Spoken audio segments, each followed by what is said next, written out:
ஏமா பாருங்க, ஆ. இந்த சீமான் கட்சியில இருக்க முஸ்லீம் பேர் இருக்கவங்கலாம் தொடர்ந்து பெரியார ரொம்ப எதிர்த்து அவங்கள அசிங்கமா அவதூறா பேசுறாங்களே. இத பார்க்கக்கூடிய பொதுமக்கள்லாம் என்னடா இது முஸ்லிம்களுக்கு ஒரு பிரச்சனைனா பெரியார் தான் வந்து நிக்கிறாங்க.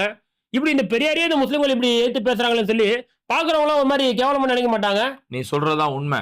முஸ்லிம்களை எல்லாரும் அப்படி நினைக்கணுங்கிறதுக்காக தான் சீமான் இந்த சித்து விளையாட்டை ஆடி இருக்கிறாரு.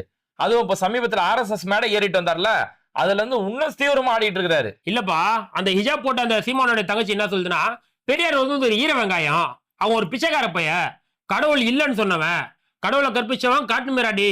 அப்போ நபிகள் நாயகம் தான் எங்களுக்கு கடவுளை கற்பிச்சாரு, அந்த நபிகள் நாயகத்தை பெரியார் தப்பா பேசுறாரு பாத்தீங்களா அப்படின்னு சொல்லி அந்த சீமானோட தங்கச்சி பேசுது. இது எப்படி? அதாவதுப்பா, சீமான் ஒரு பொய் மூட்டை, புழுகு மூட்டை. அவரோட தம்பி தங்கச்சி எப்படி இருக்க போகுது? இங்க பெரியார் வந்து கடவுள் இல்ல, கடவுளை பரப்புறம் காட்டு மிராண்டின்னு சொன்னார் இல்லையா? அது ஏன் சொன்னாரு?